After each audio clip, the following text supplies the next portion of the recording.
aplaudir o nosso Rei dos Reis, Senhor dos Senhores, digno de louvor.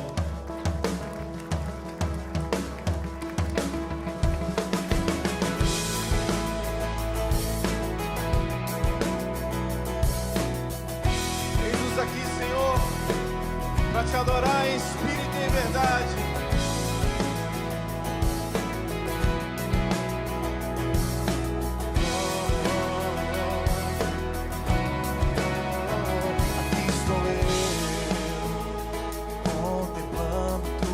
Face, aqui estou eu, fascinado por tua majestade. Encontrei o lugar onde quero estar para sempre. Aqui estou eu, redimido por teu sangue. Aqui estou eu, sou bem-vindo em tua casa. O lugar onde quero estar para sempre. Uma coisa peço e a buscarei: contemplar tua beleza, contemplar tua beleza.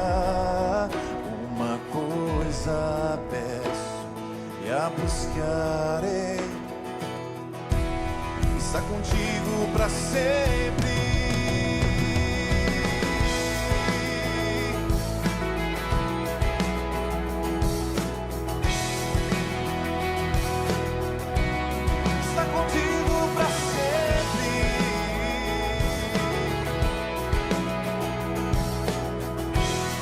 Redimido pelo sangue do Cordeiro, levante suas mãos. Aqui estou eu, redimido por teu sangue. Aqui estou eu, sou bem-vindo em tua casa. Encontrei o lugar onde quero estar para sempre. Uma coisa peço e a buscar:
qualquer outro lugar, eu me aproximo do trono da graça, confiadamente para te encontrar. Melhor um dia em tua casa que 1000 dias em qualquer outro lugar. Eu me aproximo do trono da graça,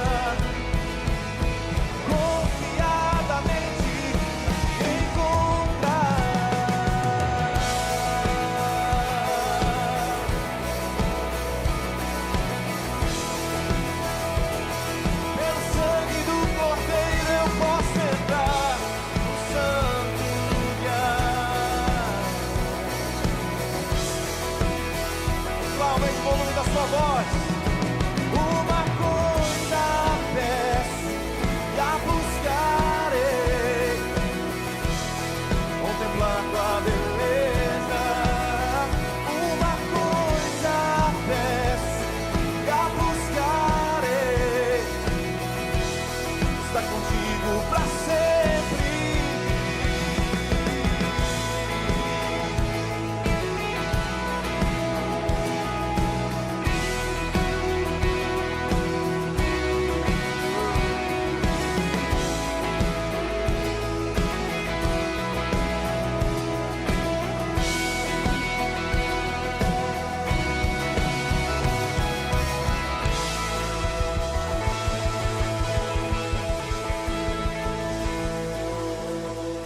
orar mais uma vez. Feche os seus olhos, levante as suas mãos. Melhor um dia em tua casa que 1000 dias em qualquer outro lugar. Eu me aproximo do trono da graça, confiadamente para te encontrar. Sabe, quem sabe hoje não é o seu melhor dia, talvez você não esteja tão bem, mas a palavra de Deus nos ensina a levantarmos as nossas mãos e cantarmos, mesmo que a gente não sinta vontade. Aqui de cima eu observo algumas pessoas talvez assistindo, mas eu quero te convidar a não assistir a adoração, quero te convidar a ser a adoração. Você pode levantar as suas mãos na presença dele, que é digno, santo, sem timidez, porque você é lavado e remido pelo sangue do Cordeiro. Você tem acesso à presença do Pai. Diga: melhor um dia em tua casa que 1000 dias em qualquer outro lugar. Eu me aproximo do trono da graça, confiadamente pra te encontrar. Melhor um dia em tua casa que 1000 dias em qualquer outro lugar. Eu me aproximo do trono da graça, confiadamente pra te encontrar.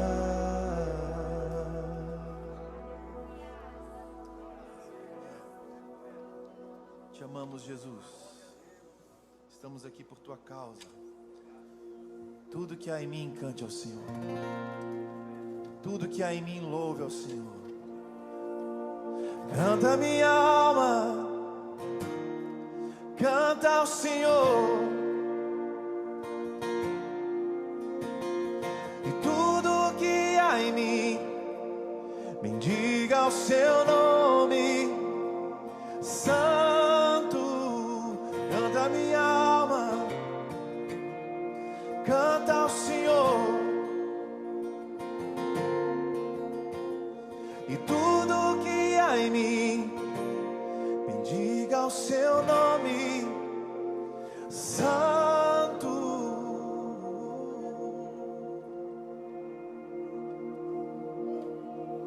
Vamos lá, levante sua voz. Canta minha alma, canta ao Senhor. E tudo que há em mim, e tudo que há em mim, bendiga o seu nome. Santo, canta minha alma, canta ao Senhor. E tudo que há em mim, bendiga o seu nome. Santo.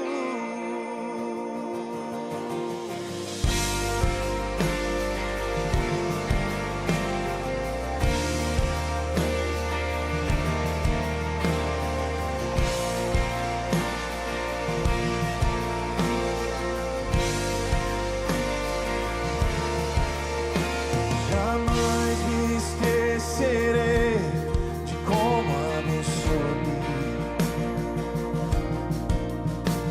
Ganhei o teu perdão, venceu o pecado em mim,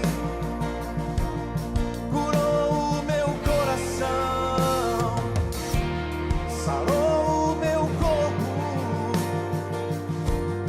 e pôs em meus lábios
vamos cantar sua palavra.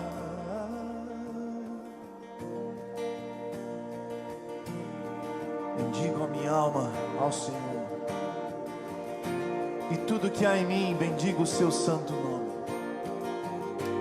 Porque é Ele quem perdoa os teus pecados, e é Ele quem cura todas as tuas enfermidades. O Senhor é compassivo e misericordioso. O Senhor é paciente e cheio de amor. Ele não nos trata conforme os nossos pecados e não nos retribui conforme a multidão das nossas iniquidades. E como um pai que se compadece dos filhos, assim o Senhor se compadece daqueles que o temem. Pois como os céus são mais altos que a terra, assim são as misericórdias do Senhor sobre nós. Pois Ele conhece de onde viemos, Ele sabe a nossa origem, e Ele sabe que nós somos pó e precisamos dEle. Canta minha alma, canta ao Senhor, em Ele sempre ardente louvor.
Ao Senhor,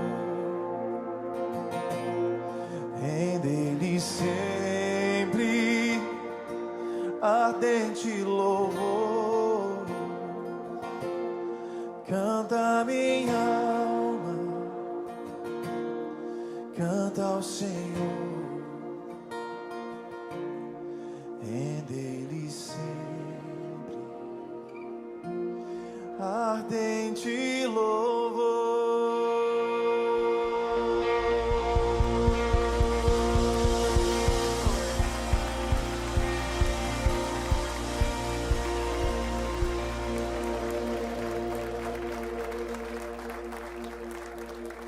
Bendize a minha alma ao Senhor, e tudo que há em mim, bendiga seu santo nome. Não te esqueças que o Senhor é bom, em todo tempo o Senhor é bom. Mesmo na noite mais escura, o Senhor continua sendo bom. Pai, que tudo em nós reconheça a tua bondade e louve o teu nome.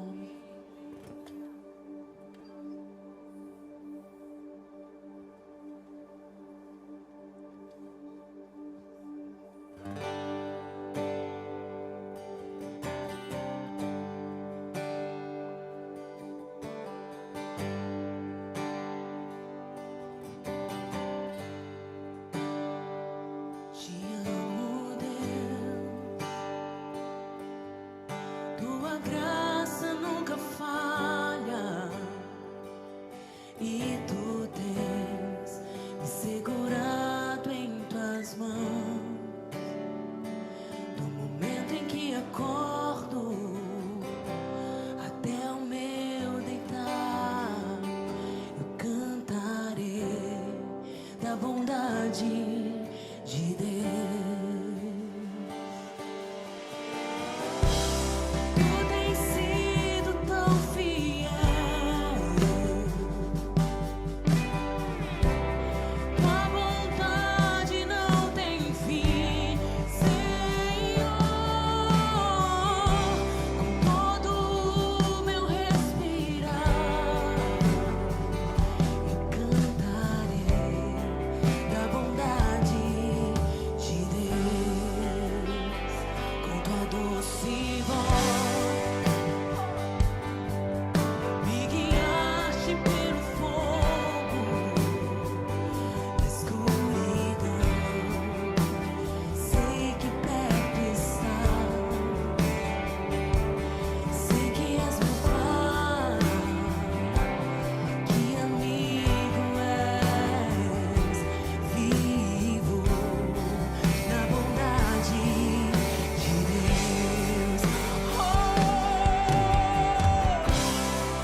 Erga suas mãos, demonstre confiança.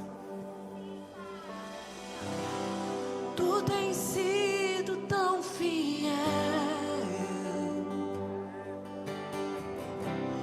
Tua bondade não tem fim, Senhor.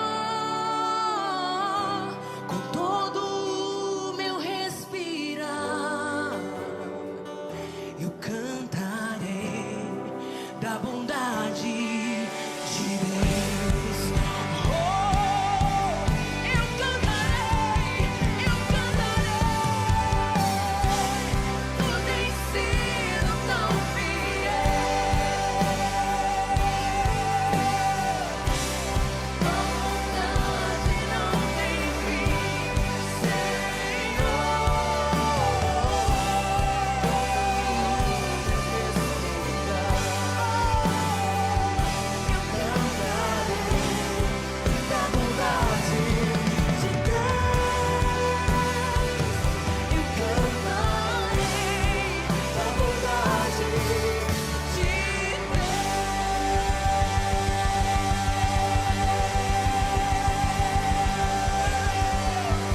Se você crê, aplauda o Senhor que é bom em todo tempo. Aleluia. Aleluia, glória a Deus, bendito seja o seu nome, Jesus. Obrigado, Jesus, porque o Senhor nos escolheu primeiro. Obrigado, Jesus, que nós temos o privilégio, Deus, de buscarmos a sua presença, Deus, aqui nesse dia, Deus. Que o Senhor venha nos abençoando, Senhor, que o Senhor venha abençoando os irmãos que estão aí em sua casa, nos assistindo, ó Deus. Eu tenho, Deus, que o Senhor venha, Deus. Tenho certeza que o Senhor está vindo com provisão sobre as nossas vidas, sobre a vida dele, Deus. Bendizemos o seu nome, Deus. Nós te amamos, papai. Nós te adoramos, ó Deus. Tu és o nosso Deus, tu és o nosso Senhor, Deus. Para onde nós iremos? Pois somente o Senhor tem palavra de vida eterna, Senhor. O Senhor nos dá vida e vida em abundância, Deus. Obrigado, Deus, porque hoje, Deus, nós podemos, Deus, clamar o seu nome, ó Deus. Ó Deus, obrigado por tudo que o Senhor tem feito, ó Deus, por tudo que o Senhor há de fazer em nossas vidas, ó Deus. Santo, santo, santo é teu nome, Deus. Obrigado, Jesus. Obrigado por tudo que o Senhor tem feito e por tudo que o Senhor há de fazer em nossas vidas, papai. Digno tu és de todo louvor, Deus. Tu és digno de toda adoração, Deus. Queremos exaltar o seu nome, ó Deus. Santo, santo és teu nome, ó Deus. Queremos, Deus, pedir pelas famílias, ó Deus. Pai, em nome de Jesus, Deus, que o seu olhar esteja, Deus, para as famílias, ó Deus. Que nenhum mal, Deus, venha alcançar as famílias, ó Deus. E nós agora repreendemos em nome de Jesus toda ação maligna do inimigo, de Satanás contra a família, todo ataque contra a família, Deus, que possa estar lá no Senado, ó Deus, nas câmaras dos deputados. Nós agora repreendemos em nome de Jesus, ó Deus, que as famílias possam, Deus, estar intactas, que as famílias possam viver os valores absolutos que há na Bíblia, Deus, porque o Senhor criou a família, Deus. Então, Deus, que o Senhor esteja protegendo, guardando as famílias, ó Deus, e todo pai de família, né, ou que estão perdidos aí nas drogas, no álcool, ó Deus, Pai, em nome de Jesus,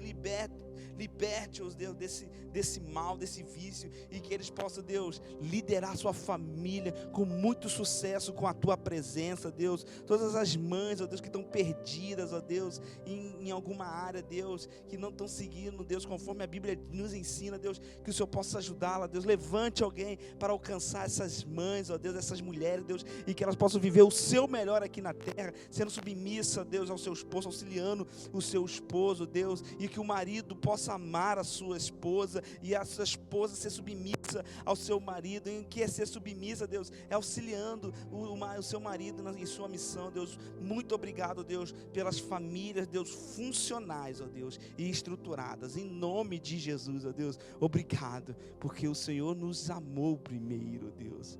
E por isso que nós te amamos. Obrigado, Jesus. Obrigado por tudo que o Senhor tem feito e tudo há de fazer em nossas vidas. Em nome de Jesus. Amém, amém e amém.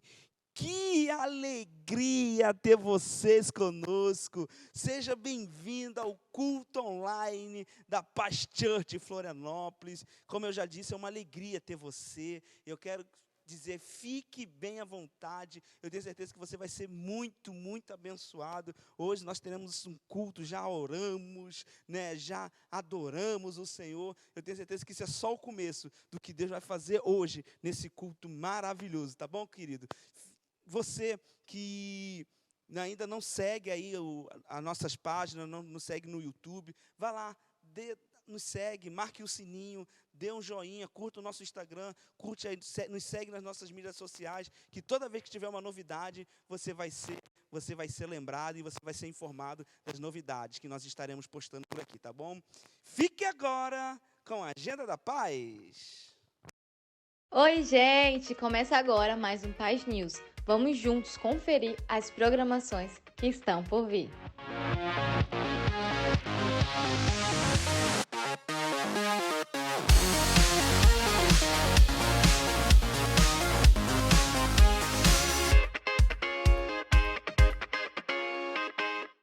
Quer fazer novas amizades e crescer em Deus? Conheça um dos nossos Life Groups, que acontece todas as quartas e quinta-feira. Acesse nosso QR Code e veja qual é o mais próximo de você.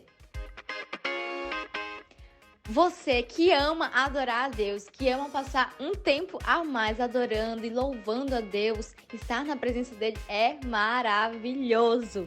Você está super convidado para a nossa Sexta Power. Vai acontecer dia 27, na próxima sexta-feira, às 8 horas da noite, aqui na igreja. Você está super convidado para a nossa Sexta Power. Terça-feira, 31 de agosto, acontecerá o nosso treinamento internacional, nossa Terça Live.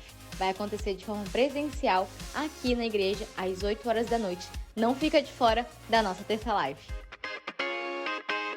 Eu tenho um convite para você que quer exercitar a sua fé através da oração. Venha participar do nosso Paz Prayer, que acontece de segunda a sábado, às 13 horas da tarde. Mais informações no nosso QR Code. Antes de ir, quero te lembrar que estamos a todo vapor nas nossas redes sociais. Se você não acompanha, vai lá, acompanha a gente, que a gente sempre está postando conteúdos para estar edificando você e sempre postando avisos. Então fique agora com a palavra de Deus.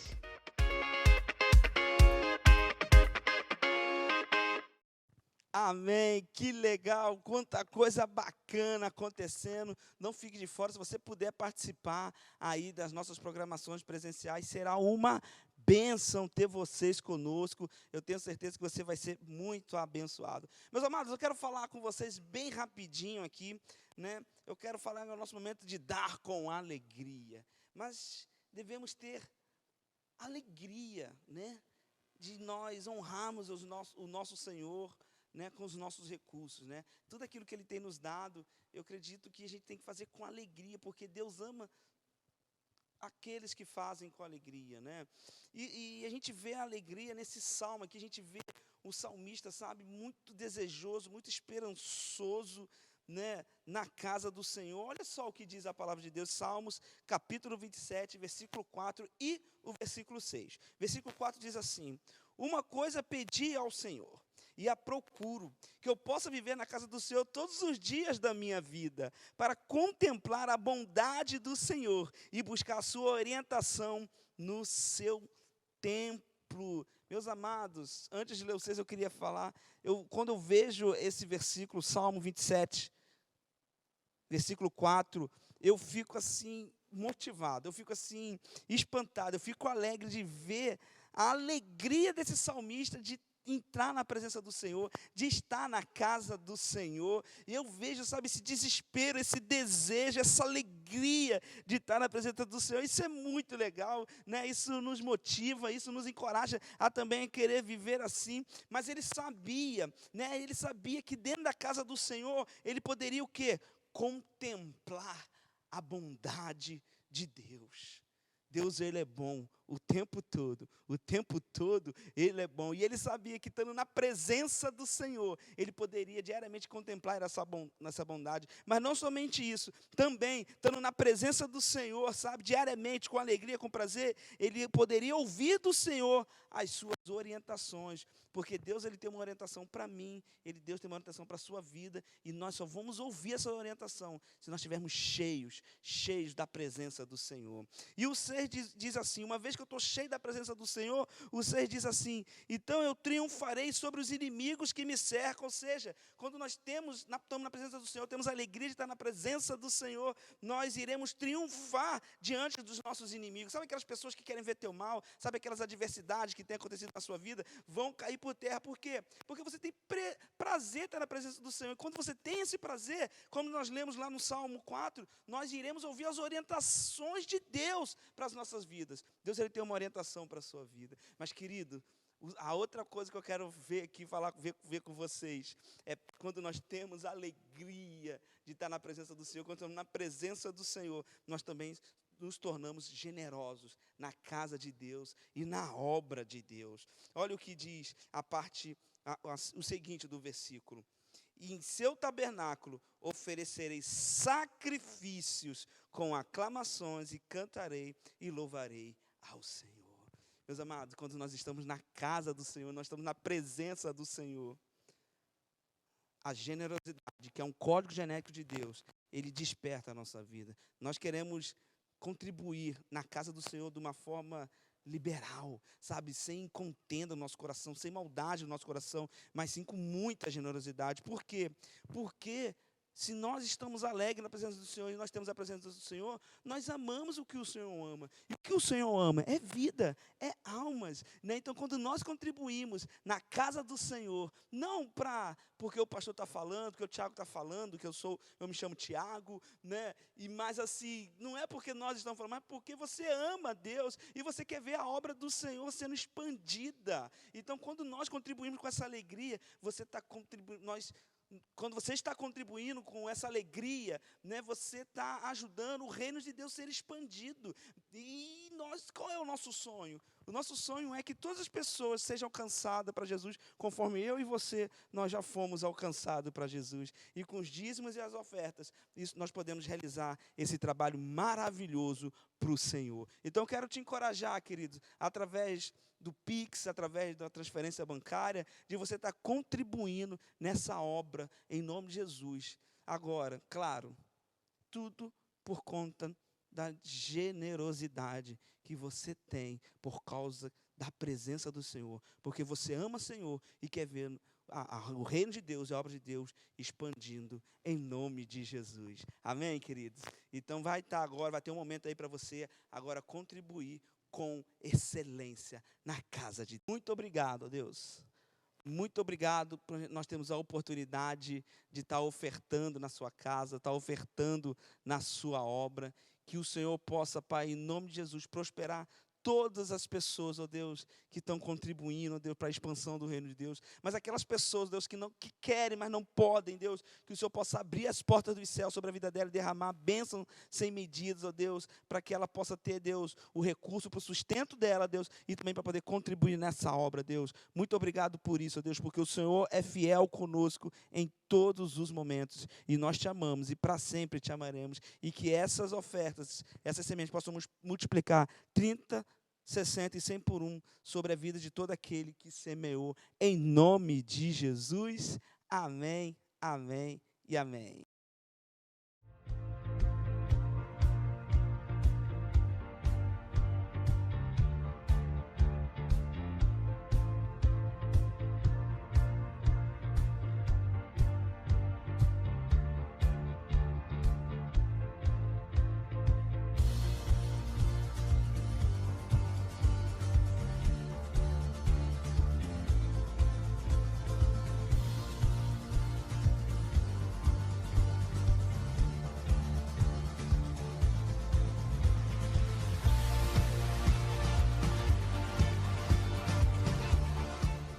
Uau, que legal! Agora vamos para um momento tão importante quanto os outros, é um momento especial, um momento que nós iremos ouvir uma palavra do céu, uma palavra do alto para as nossas vidas. O pastor Jário está sendo direcionado pelo Espírito Santo para estar ministrando. Isso que você vai ouvir agora, eu tenho certeza que a sua vida não será mais a mesma dessa palavra. Então, não deixe nada te atrapalhar, não deixe nada te distrair nesse momento, sabe? Fique com atenção, porque eu tenho certeza que Deus vai falar ao seu coração. Fique agora com a palavra de Deus. Eu quero trazer uma palavra de Deus para o seu coração hoje. Já é a terceira parte de uma série de mensagens que eu estou chamando de O Alvo, a busca pela transformação. Se você não pegou os 2 capítulos anteriores, eu faço um rápido resumo para que você possa compreender essa sequência de mensagem e assim você receber esse poder de Deus através da palavra dele, essa busca pela transformação. E como eu comecei falando no primeiro capítulo, todo ser humano, ele nasceu com um defeito de fábrica. Quando o Adão pecou, o primeiro homem criado por Deus, ele deu a autoridade que Deus tinha dado para ele, ele deu a Satanás. Então, ou seja, ele cometeu um pecado. Esse pecado que o Adão cometeu se estendeu a toda a humanidade. Então, como diz o salmista, em pecado me concebeu minha mãe. Nós fomos concebidos já em pecado. Por causa disto, que uma criança de 2, 3 anos de idade, ela já tem dentro do coração dela a natureza pecaminosa. Ela já consegue brigar com a outra por um brinquedo. Se tiver 2 brinquedos, ela quer os 2 para ela, não vou dar. Ela está cometendo ali alguma coisa errada e está até com a boca suja do que ela comeu, e a mãe chega e diz: quem mexeu aqui? Ela fala: não fui eu.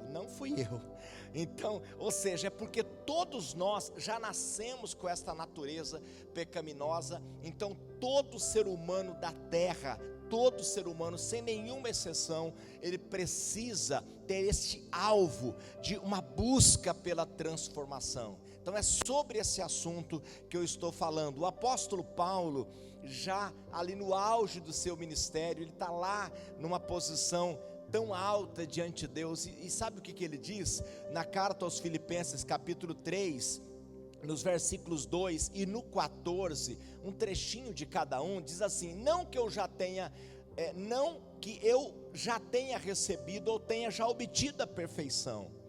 Aí ele vai falar algumas coisas que ele faz ali na continuação. Ele diz: eu esqueço das coisas que para trás ficam, e eu vou para o que está diante de mim. Aí ele estabelece algo no coração dele, diz: prossigo para o alvo, para o prêmio da soberana vocação de Deus em Cristo Jesus. Então eu tenho um alvo, o meu alvo é o prêmio da soberana vocação. Eu vou nessa direção, eu busco essa transformação. Então ele está buscando isso. Então a busca pela transformação deve ser o alvo de todo ser humano.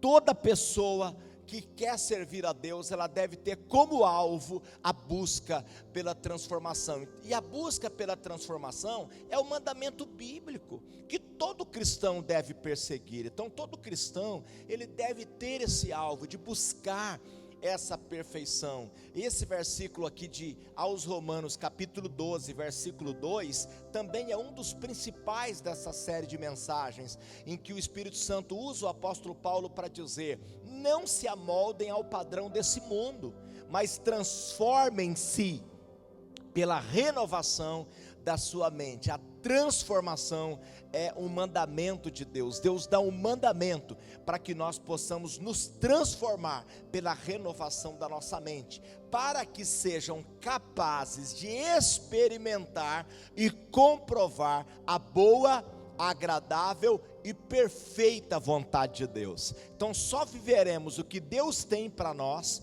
se nós passarmos por esse processo de transformação.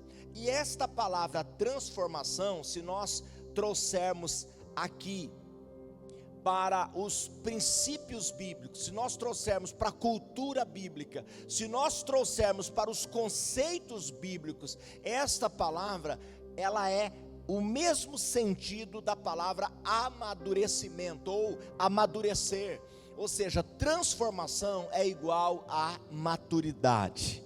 Então, o que ele está falando? Ele está explicando que nós precisamos buscar a maturidade cristã.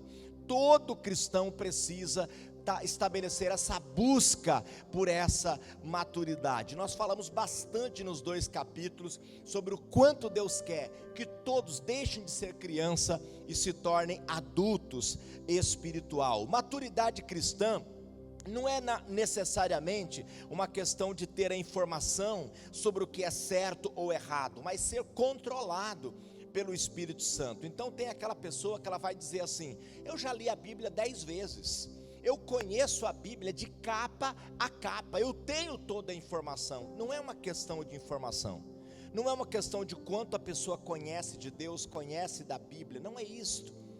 A maturidade, ela é definida pelo quanto eu sou controlado pelo Espírito Santo, quanto o Espírito Santo tem liberdade para me controlar. É isso que define infantilidade ou maturidade.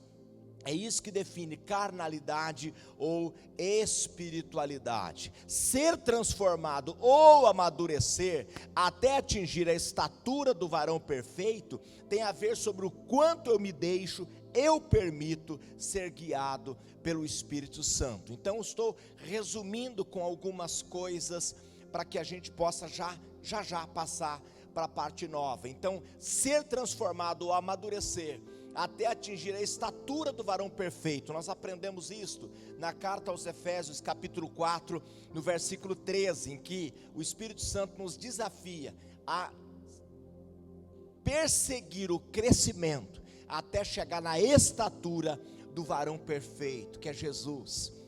Então, o quanto eu me deixo, o quanto eu permito ser guiado pelo Espírito Santo, é isto que vai definir. Só que, pastor Jairo, venhamos e convenhamos, ser transformado, ou seja, buscar essa transformação é um desafio, de fato. Por isso que eu findei o capítulo passado falando sobre esse primeiro item, que é os dilemas, ou seja, dilemas da transformação. Então existem alguns dilemas, e nós precisamos compreender esses dilemas. Então, compreenda esses dilemas através desse versículo inicial aqui, na carta aos Romanos, capítulo 5, no versículo 12. Olha o que ele diz aqui: portanto, da mesma forma como o pecado entrou no mundo por um homem, e pelo pecado a morte, assim também a morte veio a todos os homens, porque todos pecaram. Eu comecei falando exatamente sobre esse assunto. Então, ou seja, quando Adão pecou, através dele, a morte, o pecado trouxe a morte para toda a humanidade. Então, todos pecaram. Esse é um ponto chave de nós entendermos a questão desse dilema. Não sei se você já fez essa pergunta, eu já me perguntei tantas vezes. Por quê? Que embora eu sou convertido há tantos anos, mas eu ainda tenho certos desejos ou sentimentos no meu coração que eu não gostaria de tê-los. Já aconteceu com você alguma vez? Ou talvez eu seja um pouco mais pecaminoso, talvez eu seja mais carnal, não sei. Mas quantas vezes na minha vida, ao longo da minha vida cristã, já me passou isso pelo coração. Eu sou convertido há tanto tempo, e por que me vem essa vontade de falar umas palavras para aquela pessoa? Dá ou não dá? E claro que não literal, mas dá vontade de matar alguém. Não é literal, não é literal, é só no sentido figurado. Mas quantas vezes gera uma ira no seu coração, não é isso? Gera um sentimento, gera um negócio, e você diz: meu Deus, mas como? Eu preciso me parecer com Jesus. Por que isto? Por que isso dentro do meu coração? Porque até quando isso vai permanecer dentro de mim? Por quê? Porque a gente precisa entender algumas coisas. compreender algumas coisas que fazem parte desse processo de transformação. Talvez alguém até pergunte, mas de quem que é a responsabilidade? Porque tem aquela pessoa que ela joga para Deus. Ela diz, se Deus não quer mais que eu fique praticando esse pecado, Ele que me liberte. Que Ele me liberte então, se Ele não quer mais que eu cometa esse pecado. Não tem gente que pensa assim? Né? Tem pessoas que ela pensa, se Deus quer que eu me livre disso, então Deus vai me libertar. Mas a responsabilidade é de Deus? Não, não é. A responsabilidade não é de Deus. Essa responsabilidade, ela é toda nossa. Ela é toda nossa. E como eu já expliquei na parte anterior, o start da transformação começa no espírito com o novo nascimento. Então eu expliquei isso com bastante detalhes e eu vou reexplicar um pouquinho mais para você entender bem, você que pegou as partes anteriores e você que está pegando hoje pela primeira vez. Quando o homem entrega a vida para Jesus, eu usei a palavra homem, mas é no sentido espécie humana, tá? Então quando a pessoa entrega a vida para Jesus, nesse momento o espírito dela é recriado. Deus recria o espírito dessa pessoa e ela fica zerada, novinha em folha. Ela é uma nova criatura em Cristo Jesus, no espírito. Só que nós somos um ser em 3 dimensões. Nós somos uma pessoa em 3 dimensões, eu mostrei biblicamente isto no capítulo anterior. Então, nós somos um espírito, e nós habitamos em um corpo, e nós temos uma alma. Nós somos o espírito, nós não somos essa aparência física que você está vendo aqui. Isso aqui é o carro que me conduz para onde eu vou. Esse carro vai envelhecendo, né? Precisa de troca de algumas peças ao longo da vida, e chega um momento em que esse carro não tem mais condição de viver, então ele vai para um ferro velho. Então esse corpo, porque eu habito nesse corpo, eu sou um espírito que habito nesse corpo e eu tenho uma alma, essa caixa de intelecto. Então o meu espírito, aquilo que eu sou, ele é imediatamente recriado por Deus. Só que o meu corpo e a minha alma não se converte nunca. Nunca. Então eu tenho um espírito novinho em folha, mas eu vou continuar ainda tendo a natureza pecaminosa dentro de mim. Eu vou continuar ainda tendo desejos ruins. Eu vou continuar ainda tendo uma série de coisas ruins dentro de mim. Por isso que tem pessoas que estão na igreja, já tem idade para se aposentar da vida cristã, mas ainda mente, ainda é bruta, ignorante, ainda trapaceia, ainda dá calote, ainda faz coisa errada. Por quê? O espírito foi recriado, mas a alma dela não. A alma dela ainda não passou pelo processo de transformação. Então, o recriar do espírito é o start da transformação, é o início do processo. Jesus veio consertar o que havia sido estragado e ser o padrão a ser alcançado. Então Jesus vem fazer esta obra de trocar essas peças aí, para que possamos voltar ao projeto original criado por Deus. Então, cristianismo não é uma questão de saber a diferença entre o certo e o errado. Cristianismo é ser transformado, amadurecido como Jesus. Isso é cristianismo. Então você pode saber o que é certo e errado até não querer mais, mas isso não é cristianismo. Porque cristianismo é ser transformado, é ser amadurecido. Por isso, amados, que nós já vimos essa cena acontecer. Uma pessoa famosa aí da televisão, um ator, um cantor, um famoso, ele se converte. E todo mundo fica feliz, que legal que aquele famoso se converteu, que lindo.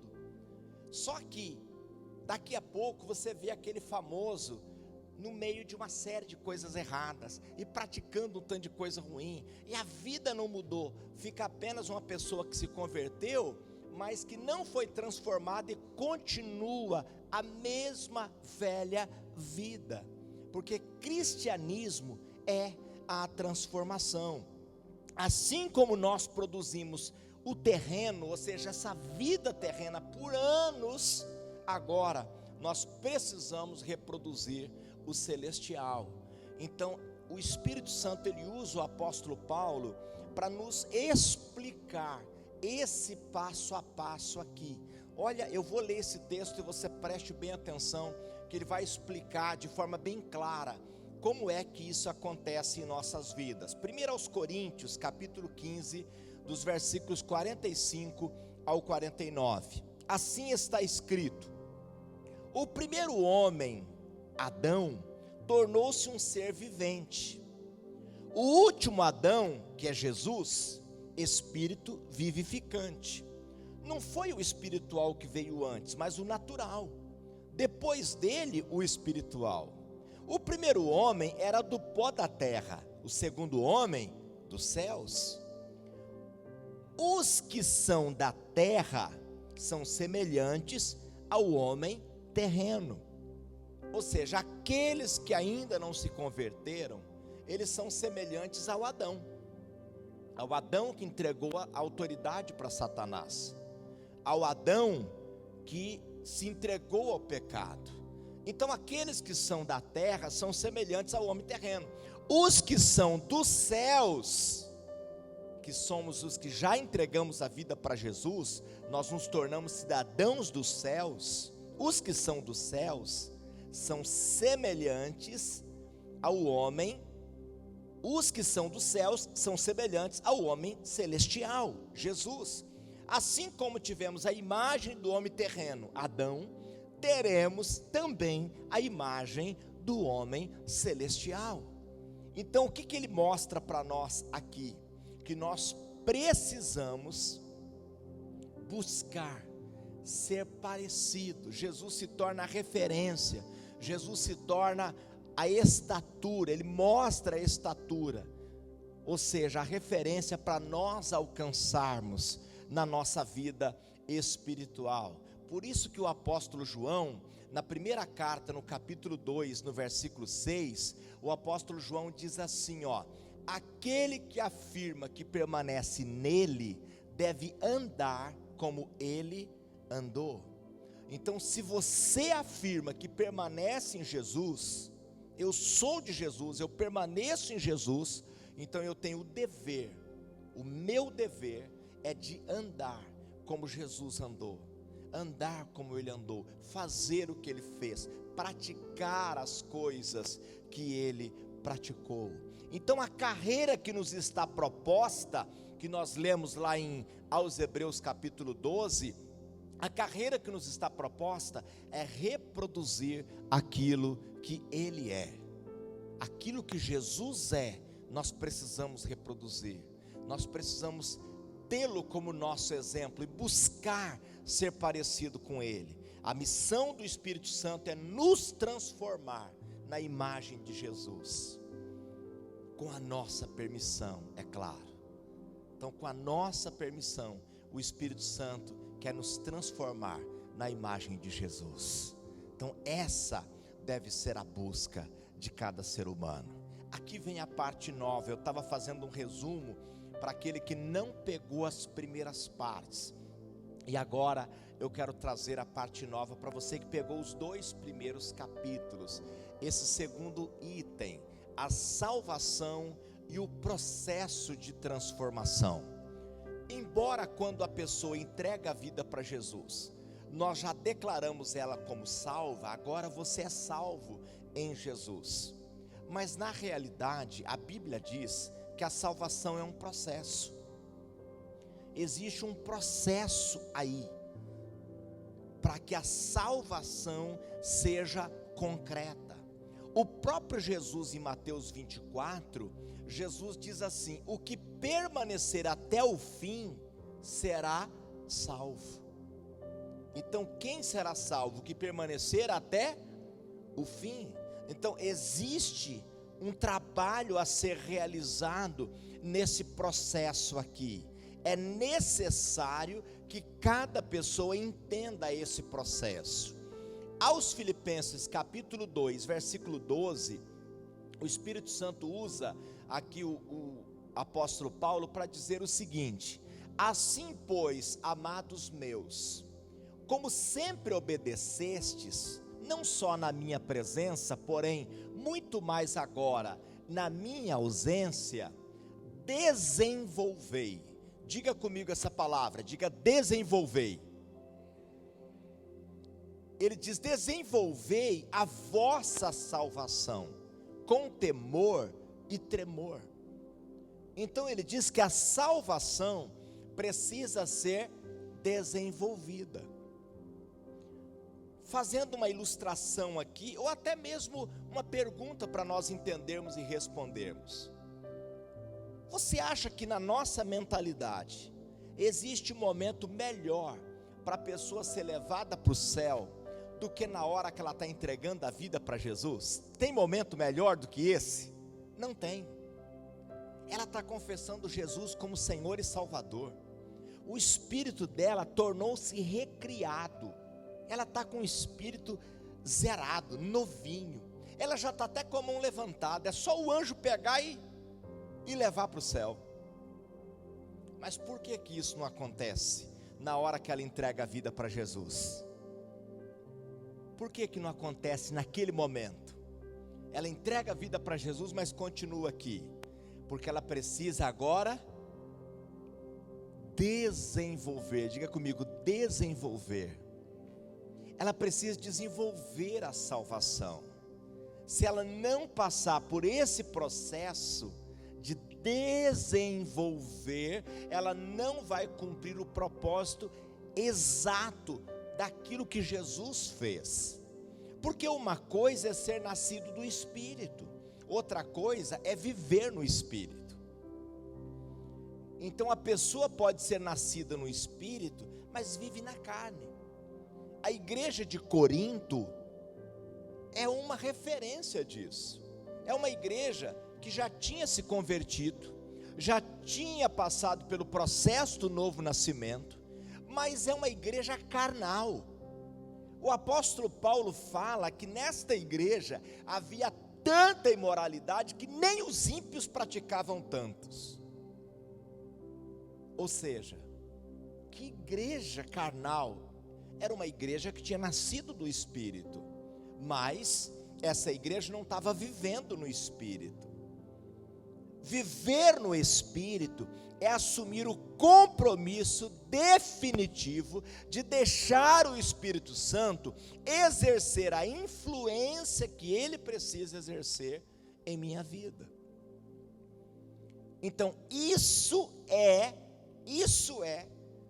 ser dirigido pelo Espírito, viver no Espírito Santo.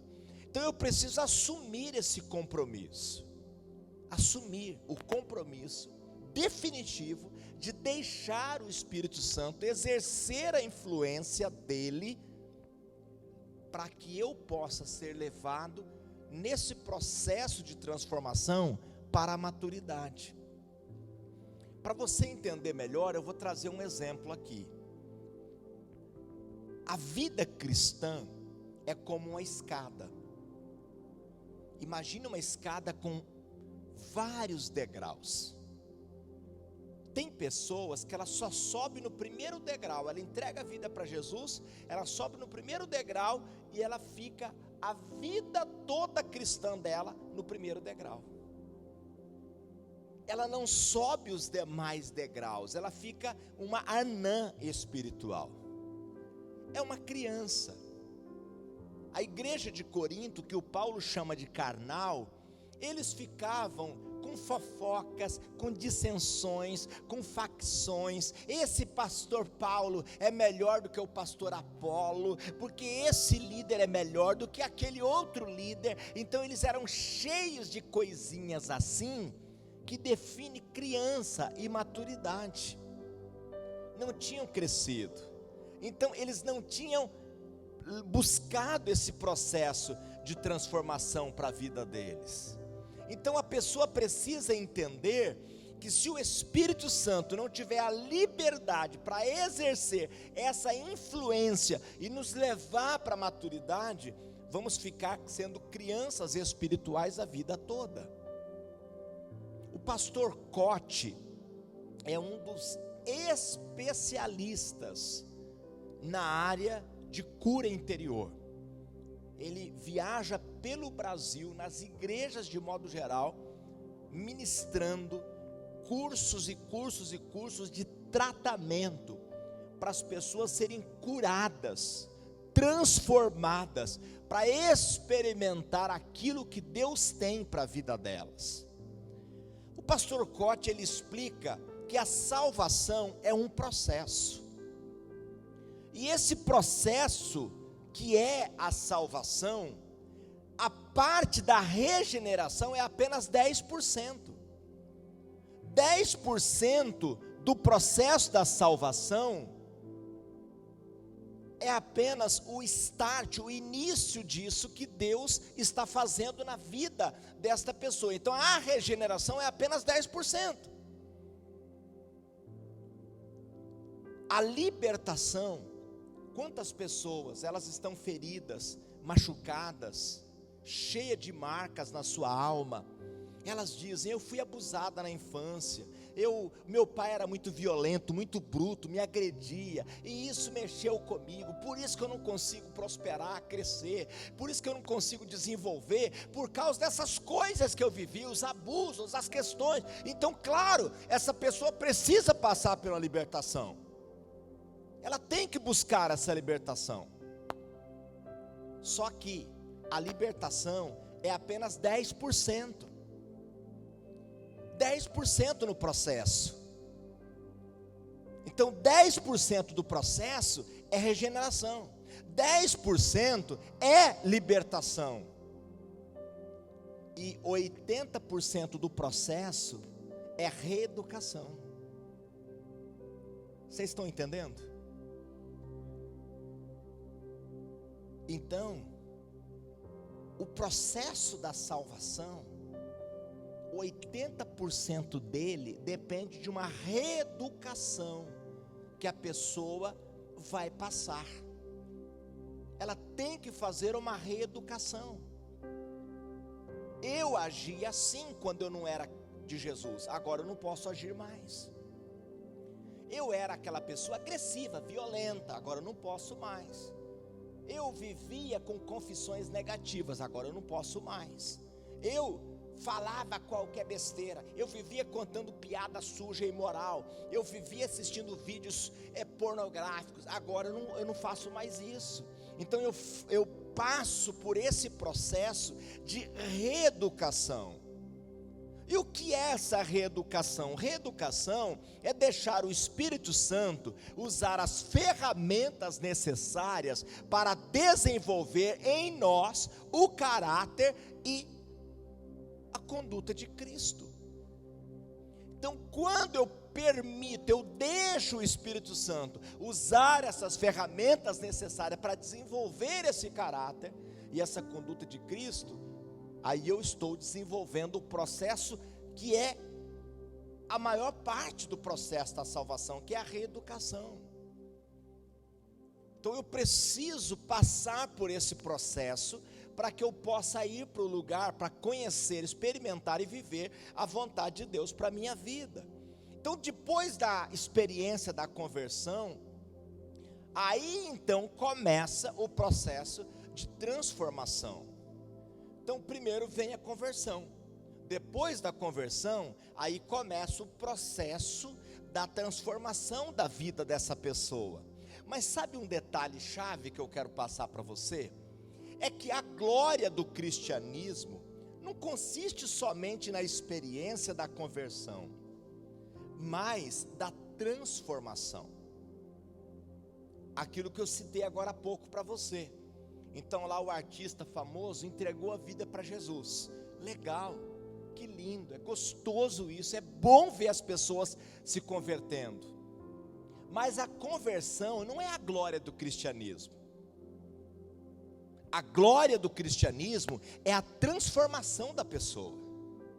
Quando ela é transformada, aí sim, transformada, aí ela está glorificando a Jesus, aí ela está mostrando para o mundo que Jesus transformou a vida dela. Ela é agora uma cristã, ou seja, um pequeno Cristo, aonde ela está vivendo, no trânsito, no trabalho, aonde ela está dando glórias ao Senhor Jesus com a vida dela, com o testemunho dela.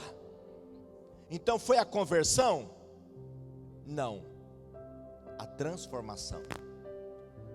Porque muitas pessoas passaram pela conversão, mas continuam mentindo, enganando. Parece um cavalo dando coice em todo mundo, fofoqueiro, gera divisão, sai fazendo confusão aqui e acolá, e as pessoas dizem: eu vou ser cristão coisa nenhuma, eu vou ser da igreja coisa nenhuma, esse aqui é da igreja, é pior do que eu. Não já aconteceu isso? De você ouvir isso alguma vez?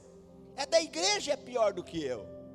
Porque ele passou pela conversão, mas ele não passou pela transformação. Então nós precisamos entender que a conversão produz festa no céu, a transformação produz glória na terra.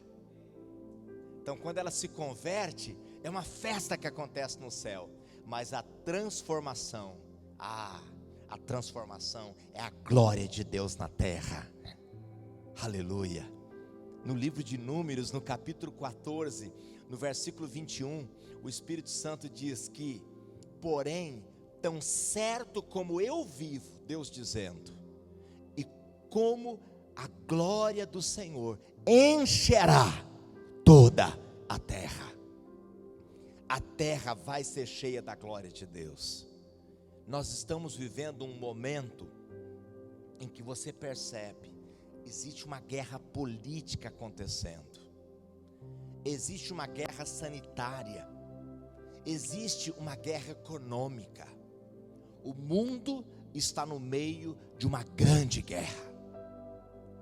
E sabe quem vai mudar isso? A igreja. A igreja transformada vai trazer para esse mundo que está em destruição, em ruínas, a glória do Senhor. A glória do Senhor vai encher a terra. E não é uma nuvem que vai vir sobre a terra, não. A glória do Senhor vai encher a terra com pessoas cheias da glória. Então, pessoas cheias da glória no mercado, no trânsito, na loja, na rua, nas casas, nas universidades, nas escolas. As pessoas cheias da glória faz com que a terra seja cheia da glória de Deus. Aleluia. Agora isso só é possível através da transformação. Quando isso aqui acontecer, olhe para a nossa tela agora, leia comigo esse texto. Isso tem que acontecer. Aos Romanos, capítulo 8, versículos 28 e 29. Sabemos que todas as coisas cooperam para o bem daqueles que amam a Deus, daqueles que são chamados segundo o seu propósito. Porquanto aos que de antemão conheceu, também os predestinou para serem conformes à imagem de seu Filho, a fim de que ele seja o primogênito entre muitos irmãos. Você lembra que naquele texto tão conhecido de João 3,16, diz: porque Deus amou o mundo de tal maneira que deu o seu Filho unigênito para que todo aquele que nele crê. Quem lembra desse texto? Então Jesus, ele era o Filho unigênito de Deus, único. Jesus era o único Filho de Deus. Todos nós, toda a humanidade, eram apenas criaturas. Todos criaturas. Quando Jesus dá a vida, morre naquela cruz, ele nos compra para sermos filhos dele, para sermos filhos de Deus e para sermos irmãos dele. Então, neste momento em que Jesus dá a vida e nos compra para ser filhos de Deus, nós nos tornamos irmãos de Jesus. Então Deus agora não tem mais um único filho, agora Deus tem muitos filhos, muitos filhos. Jesus se torna agora o primogênito, o primeiro filho de Deus, e Ele é o nosso modelo, a nossa referência. Então Ele nos chamou, nos conheceu de antemão, nos predestinou, preparou um predestino para mim e para você, para nós sermos conforme a imagem de seu Filho, a imagem de Jesus. Então Ele é o filho mais velho de Deus, e nós somos os mais novos. Então esse é o processo. Então, para a gente entender, preste bem atenção, o objetivo final do cristianismo não é o céu. Se você perguntar de modo geral aí para os cristãos, qual o objetivo final do cristianismo? Qual o objetivo final de Jesus ter vindo, tudo que aconteceu? Vai falar, nos levar para o céu. Só que não é. O objetivo final do cristianismo é esse aqui, para que nós venhamos ser igual a Jesus. O morar no céu é uma consequência natural do processo. No momento em que eu me torno parecido com Jesus, Ele quer me levar para a casa dele. Então Ele me adotou para eu ser parecido com o filho mais velho, e agora eu me torno filho dele. Então é claro, se eu me tornei filho dele, Ele quer me levar para morar na casa dele. Então o objetivo final do cristianismo é para que todos nós sejamos parecidos com Jesus. Você está entendendo? Amém? Só que esse processo de transformação, existe alguns empecilhos. É fácil? Você acha que é fácil? Não, não é fácil. Não é fácil porque existem alguns empecilhos no processo. E eu quero falar agora, para finalizar essa mensagem de hoje, no próximo culto, eu vou trazer a quarta e última parte dessa série, que eu vou falar sobre as ferramentas para a transformação. Mas eu quero finalizar a parte de hoje falando sobre esses empecilhos para a transformação. O primeiro empecilho é a indisposição de mudar. A pessoa não está disposta a mudar. Você mostra na Bíblia, você mostra a palavra para ele, você fala acerca de Jesus, sabe o que ele diz? Mas é muito difícil. É muito difícil, eu gosto muito dessas coisas, isso aqui é tão gostoso, eu gosto disso, então é difícil, então ela é indisposta a mudar. Essa frase eu citei nas duas primeiras partes dessa série, uma frase dita pelo pastor Sabá, liberal, meu discipulador amado. A mudança é complicada, porém a acomodação é uma decisão suicida. Então a mudança é complicada, a mudança é difícil. Só que acomodar e se permitir a viver no primeiro degrau da escada é uma decisão suicida. Então a pessoa precisa, para buscar essa transformação, romper com essa indisposição de mudar que está dentro dela. A segunda coisa que é um empecilho para que ela possa buscar essa transformação é o orgulho. Você já viu aquela pessoa que tem a síndrome de Gabriela? Eu nasci assim, vou viver assim, vou morrer assim. É orgulho. Você sabia que eu tinha esses defeitos? Por que casou comigo? Você já me conhecia, sabia que eu tenho esses defeitos. Casou sabendo. Orgulho. O marido que eu fui ontem não é o mesmo marido que eu devo ser hoje. Eu preciso estar crescendo, eu preciso estar buscando uma transformação, eu tenho que ser melhor a cada dia. Mas o orgulho impede. Eu sou assim, eu me converti, mas meu braço não, eu tenho estupim curto, eu sou explosivo mesmo. O orgulho é um empecilho para a busca da transformação. A pessoa tem que estar disposta a pedir perdão, a dizer de fato eu tenho errado, eu quero crescer, me ajude, eu quero melhorar, eu quero crescer, eu quero ser melhor, Espírito Santo me ajude a ser melhor. O terceiro ponto que impede essa busca pela transformação é o falso conceito de graça. A pessoa tem um falso conceito da graça. Ela diz: se eu pecar 1000 vezes, Deus não perdoa? Perdoa. Então, eu posso continuar pecando. Para que eu vou buscar vencer essas coisas, se Deus continua me perdoando? Deus vai continuar me perdoando a si mesmo. Então eu posso pecar. E eu posso pecar o quanto eu quiser, que Deus vai perdoar tudo mesmo. É um falso conceito da graça.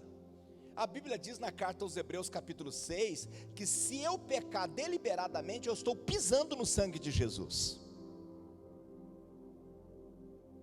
Então é um conceito errado, não é desse jeito. É claro que a graça é de graça, é um favor não merecido. É claro que Jesus já perdoou todos os meus pecados, mas eu não vou fazer da graça agora um meio, um modo para eu viver uma vida pecaminosa. Eu preciso romper com esse pecado, porque o propósito do cristianismo é que eu seja igual a Jesus, parecido com Jesus. O próximo ponto, empecilho que impede a pessoa de alcançar a transformação é a incapacidade de crer. Tem pessoas que ela tem uma vida tão errada, mas tão errada e tão errada, que aí ela diz assim: Deus não vai me mudar mesmo, eu não vou conseguir, então vou viver aqui mesmo. Então ela não consegue crer, ela tem uma incapacidade de crer na transformação dela. Pastor Jair, se souber o tanto de coisa errada que eu já fiz na vida, não tem jeito mais para mim. Não é isso que a Bíblia diz. Não importa o quanto você tem errado, não importa o quanto você tem pisado na bola, não importa o quanto você tem pecado, Ele te perdoa e Ele te transforma, e você pode ser parecido com Jesus, sim. Sim, a palavra de Deus garante isso. Você pode crer nessa transformação, Ele quer fazer isso. Se eu te contar a minha história, você vai ver que tem jeito para você. Se tantos aqui contarem a história para você, você vai ver que tem jeito para você. Tem jeito. Eu preciso crer que Ele quer que eu seja transformado, sim. Ele quer que eu seja como a imagem do Filho dEle.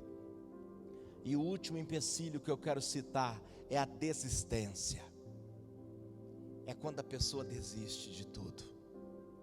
Ela diz: já que não tem jeito mesmo, vou abraçar com o pecado e viver assim. A desistência. Então esses empecilhos que nós listamos aqui precisam ser rompidos, precisam ser quebrados. Nós precisamos fazer essa busca pela transformação. Sabe aquele custe o que custar? Eu quero ser transformado. Eu quero cumprir o propósito para o qual Jesus veio à terra. Eu quero cumprir o propósito da minha vida, ser parecido com Jesus. Se você deseja isso, eu quero chamar você, primeiro, para fazer agora uma oração comigo. Mas em segundo, no domingo que vem, eu quero falar sobre as ferramentas para a transformação. Nós vamos listar essas ferramentas. Quais ferramentas Deus quer usar para levar você à libertação? Eu quero falar sobre isso no próximo culto. E você não perca por nada, porque certamente essa palavra vai te ajudar muito para você viver tudo que Deus tem para a sua vida. Deus quer te levar para os lugares altos. Deus quer que você seja maduro, adulto. A criança chora por qualquer coisa, briga por qualquer coisa. O adulto já sabe das suas responsabilidades, já assume as suas posições. Então, se você quer viver essa transformação, eu quero te dar uma boa notícia: chegou a tua hora, chegou o teu momento. Você pode viver isso agora mesmo.